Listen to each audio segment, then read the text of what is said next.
السلام عليكم ورحمة الله وبركاته. إن الحمد لله والصلاة والسلام على رسول الله. أما بعد، أحسن الكلام كلام الله، وأحسن الهدي هدي محمد صلى الله عليه وسلم. حضرات محترم،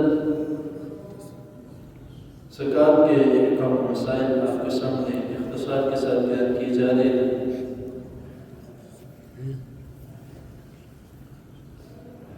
جب زکوٰۃ کے مسائل شروع کیے تھے تو چند باتیں میں نے کہی تھی، جس میں سے ایک بات یہ تھی کہ ضروری نہیں صرف زکوٰۃ کے مسائل ان لوگوں کے لیے ہیں جو صاحب حیثیت ہیں یا صاحب نصاب ہیں۔ زکوٰۃ کے مسائل سیکھنا، سمجھنا ہر مسلمان، بڑا ہے، چھوٹا ہے، مرد ہے، عورت ہے، ان کے لیے سیکھنا ضروری ہے۔ جو صاحب نصاب نہیں ہے وہ کہتے ہیں کہ ہمیں ان مسائل کی ضرورت نہیں ہے، کیونکہ نہ ہم نصاب کو پہنچتے ہیں، نہ ہم نے زکوٰۃ دینی ہے۔ لیکن تب میں نے ایک بات کہی تھی کہ اس مقصد سے آپ سن لیں کہ اللہ تعالیٰ مجھے مال و دولت دے اور میں بھی زکوٰۃ دینے والوں میں شامل ہوں، کیونکہ زکوٰۃ دینا یا صدقہ خیرات دینا یہ بھی معمولی عمل نہیں ہے۔ تو اسی لیے پہلے جب میں جنازے کے مسائل بیان کر رہا تھا تب نمازی بھی زیادہ تھے، سننے والے بھی زیادہ تھے۔ اب جب کہ زکوٰۃ کے مسائل شروع ہوئے ہیں، نمازی بھی کم ہو گئے، سننے والے بھی کم ہو گئے۔ تو اس طرح نہیں ہونا چاہیے۔ تمام مسائل جو ہیں وہ سب مسلمانوں کے لیے ضروری ہیں۔ تو کل کی نشست میں زکوٰۃ کے مصارفین کے متعلق چند باتیں بیان کی گئی تھی۔ سورۃ توبہ کی آیت نمبر 60، انما الصدقات للفقراء والمساکین والعاملین علیہا والمؤلفۃ قلوبہم، یہ 4 مصارف زکوٰۃ کے بیان کیے گئے تھے۔ اس کے متعلق تھوڑی سی تفصیل بیان کی گئی تھی۔ آگے جو ہے وہ فی الرقاب، کہ وہ گردنے یا غلام جو آزاد کرائے جائیں ان کے لیے زکوٰۃ ان کو دے سکتے ہیں۔ پہلے جو غلام یا لونڈی تھے وہ اس طرح کے تھے کہ پیسے دے کر ان کو خریدا جاتا ہے، تو وہ ہر وقت اپنے مالک کے پاس رہتے تھے، صبح سے لے کے رات تک، رات سے لے کر صبح تک انہوں نے ان کی خدمت میں رہنا تھا، ادھر ادھر نہیں جا سکتے۔ آج جو ہمارے گھر میں بچے ہم رکھتے ہیں یا کوئی کام کرنے والے ہیں، وہ اپنے گھروں میں بھی چلے جاتے ہیں، آ بھی جاتے ہیں، چھٹیاں بھی کر لیتے ہیں، تو ہم ان کو کچھ نہیں کہتے، کیونکہ ہم نے ان کو تنخواہ میں رکھا ہوا، ہم ان کو ماہانہ ان کو تنخواہ دیتے ہیں۔ لیکن تب وہ خریدے جاتے تھے، ان کو کسی قسم کی کوئی چھٹی نہیں ہے، جہاں پہ جانا ہے اس شخص نے ساتھ جانا ہے، ان کا بوجھ اس شخص نے اٹھانا ہے جو ان کا غلام یا لونڈی۔ تو آج کے مطابق جو ہے محدثین علماء بیان کرتے ہیں کہ اس کو جو غلام لونڈی ہے ان کو ان شخص کے اوپر فٹ کر دیا جائے جو بغیر کسی جرم کے قیدوں میں بند ہے، ان کا کوئی جرم نہیں ہے، یا ان کا کوئی ایسا جرم تھا جس کی سزا قید نہیں بنتی تھی، لیکن ان کے پاس رشوت کے لیے، میں یہ کہوں گا رشوت کے لیے پیسے نہ ہونے کی وجہ سے وہ قیدوں میں بند ہے، تو ان کو چھڑانے کے لیے زکوٰۃ کے مال میں سے کچھ رقم دے کر ان کو چھڑایا جا سکتا ہے۔ وفی الرقاب میں یہ لوگ شامل ہیں۔ اس کے بعد آگے دوسرا آ جاتا ہے والغارمین، مقروض قرض دار، ایسے مقروض جن کی زندگیاں گزر جاتی ہیں، آگے بچے پیدا ہو جاتے ہیں، بچوں کی زندگیاں، لیکن وہ قرض نہیں اتار سکتے، تو ایسے لوگوں کا قرض اتارنے کے لیے، اور میں پہلے بھی جب قرض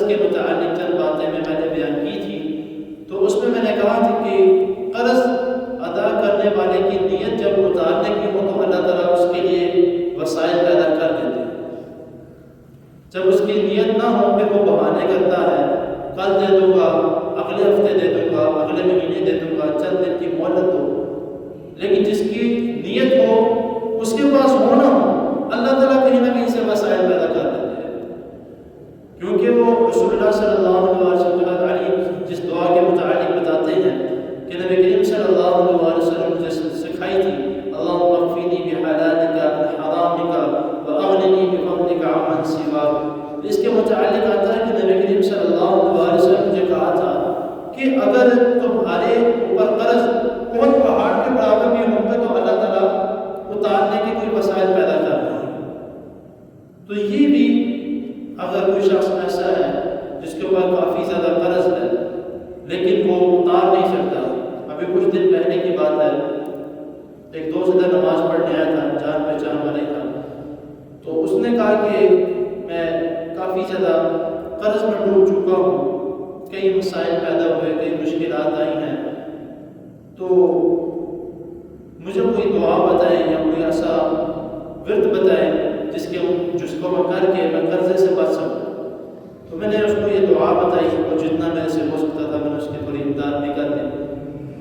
اس نے کہا کہ واقعی آپ نے جو اس مسئلے کے متعلق بتایا کہ اللہ تعالیٰ کہیں نہ کہیں سے وسائل پیدا کر دیتے، شاید اللہ تعالیٰ نے آپ کو وسیلہ بنایا۔ خیر، بتانے کا مقصد یہ ہے کہ اللہ تعالیٰ جس بات کا اللہ تعالیٰ نے وعدہ کیا اللہ تعالیٰ پورا کر دے، یقین ہونا چاہیے، نیت ہونی چاہیے۔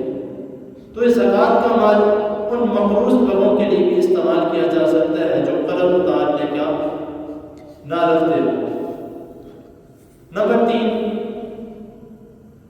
فی سبیل اللہ، اللہ کے راستے میں نکلنے والے، اس میں محدثین بیان کرتے ہیں کہ فی سبیل اللہ میں وہ لوگ آتے ہیں جو جنگ کے لیے نکلتے ہیں، اسلام کے لیے کافروں کو شکست دینے کے لیے جنگ کے لیے نکلتے ہیں، تو ان کے اسلحہ وغیرہ کے لیے یا ان کے ساز و سامان کے لیے زکوٰۃ کا مال استعمال کیا جا سکتا ہے۔ اور محدثین یہ بھی کہتے ہیں کہ اگر ایک طرف فقراء اور مسکین ہوں اور ایک طرف جہاد میں جانے والے مجاہدین ہوں، اگر ان دونوں میں سے زکوٰۃ دینے کا کسی کا انتخاب کرنا پڑے تو مجاہدین کا انتخاب کیا جائے۔ کیوں؟ اس کی وجہ بھی ہم نے بیان کر دی کہ اگر فقراء مساکین ان کا انتخاب کریں گے، وہ جنگ میں جائیں گے، ان کو شکست ہوگی تو کافروں کا غلبہ ہوگا، تو پھر وہ لوگ کدھر جائیں گے؟ مال تو ان کو دے دیا، تو اسی لیے مجاہدین کے اوپر جو ہے وہ مال خرچ کیا جائے۔ اور آخری نمبر پہ جو آتا ہے کہ وابن السبیل، کہ وہ لوگ جو کسی سفر پہ نکلتے ہیں، کسی بھی سفر میں اللہ تعالیٰ سب کو اپنی حفاظت میں رکھے، کسی حادثے کا شکار ہو جاتے ہیں، چوری ہو جاتی ہے یا کوئی ایسا حادثہ ہو جاتا ہے، اللہ تعالیٰ محفوظ رکھے کہ جس میں آپ کے پاس کچھ نہیں رہا، بے شک صاحب حیثیت ہے، کروڑوں کے مالک ہیں، لیکن اس وقت آپ کیا ہیں؟ بالکل کنگال ہو چکے ہیں، کچھ بھی نہیں ہے آپ کے پاس۔ تو اگر کوئی شخص راہگیر جاتے ہوئے مالدار ہے، وہ کہتا ہے کہ میں اپنے زکوٰۃ کے مال میں سے کچھ دے دیتا ہوں تاکہ آپ اپنا گزر بسر کر لیں، تو اس شخص کے اوپر بھی بے شک وہ مالدار ہے، اس کے اوپر زکوٰۃ لگ سکتی ہے۔ تو یہ تمام مصارفین جو ہیں، جو اس آیت میں اللہ تعالیٰ نے ایک ہی آیت میں تمام جو ہے ہم بہانہ کرتے ہیں کس کو دیں، کیسے دیں، کیا کریں، تو اس میں جو ہے وہ سارے ہمارے سوالات کے جوابات موجود ہیں۔ اور آگے جو اللہ تعالیٰ نے فرمایا کہ فریضۃ من اللہ، اکثر لوگ کہتے ہیں کہ معذرت کے ساتھ کہ نبی کریم صلی اللہ علیہ وسلم نے یار یہ بڑا مشکل کام ہمارے پر ڈال دیا، زکوٰۃ دینے والا اتنا مال کس طرح زکوٰۃ دیں گے؟ نبی کریم صلی اللہ علیہ وسلم نے نہیں، اللہ تعالیٰ نے فرما دیا کہ فریضۃ من اللہ، کہ اللہ تعالیٰ کی طرف سے فرض کیا گیا۔ واللہ علیم حکیم، اور اللہ تعالیٰ خوب جاننے والا اور خوب حکمت والا۔ جہاں پر اس طرح کی علیم الحکیم یا غفور الرحیم آتا ہے اس طرح کے جو اللہ تعالیٰ کے اسماء الحسنہ ہیں، یہ نام آتے ہیں، تو میں اکثر جو ہے وہ ترجمہ اسی طرح کا کرتا ہوں کہ خوب یا بہت زیادہ۔ کئی لوگ کے میں ترجمہ پڑھے ہیں یا کئی لوگوں کو میں سنتا ہوں کہ بخشنے والا مہربان ہے یا جاننے والا، سننے والا ہے۔ اللہ تعالیٰ کے لیے صرف جاننے والا ہے، سننے والا نہیں۔ ہم جانتے ہیں، کسی نے کوئی بات کی ہم جانتے ہیں، کوئی بات سنی ہم سنی، ہم نے پہلے بات سنی، لیکن اللہ تعالیٰ وہ ذات ہے جو ہم نہیں جانتے وہ جانتا ہے۔ ہم کسی کے دل کی بات نہیں جانتے، وہ اللہ تعالیٰ جانتے ہیں۔ زمین کے نیچے کیا ہو رہا ہے اللہ تعالیٰ جانتے ہیں۔ تو اسی لیے ہمیشہ جو ہے اس طرح کی جو اسماء الحسنی کی یا اللہ تعالیٰ کے متعلق جتنے بھی ترجمہ ہو تو کوشش کرے کہ اس کے ساتھ بہت زیادہ یا خوب لازمی لگا کرے تاکہ لوگوں سے مشابہت نہ ہو، عام لوگوں سے مشابہت نہ ہو۔ وہ عظیم ہے تو اس کے لیے لفظ بھی فضیلت والے استعمال کیے جائیں گے۔ تو یہ چند باتیں جو ہیں زکوٰۃ کے متعلق آپ کو میں نے بتائی ہیں۔ آگے انشاءاللہ تعالیٰ اس طرح جو باقی مسائل ہیں وہ اللہ تعالیٰ کے فضل و کرم سے بیان کیے جائیں گے۔ اللہ تعالیٰ کے حضور دعا ہے اللہ تعالیٰ ہمیں جو سنا ہے اس کو سمجھنے کے، اس پر عمل کرنے کی توفیق عطا فرمائے۔ جزاکم اللہ۔ میرے پپا جان کے لیے دعا کریں، کافی بیمار ہے، اللہ تعالیٰ ان کو مکمل صحت کاملہ عطا فرمائے۔ الحمدللہ رب العالمین والعاقبۃ للمتقین۔ اللهم صل على محمد وعلى آل محمد كما صليت على إبراهيم وعلى آل إبراهيم إنك حميد مجيد۔ اللهم بارك على محمد وعلى آل محمد كما باركت على إبراهيم وعلى آل إبراهيم إنك حميد مجيد۔ ربنا آتنا في الدنيا حسنة وفي الآخرة حسنة وقنا عذاب النار۔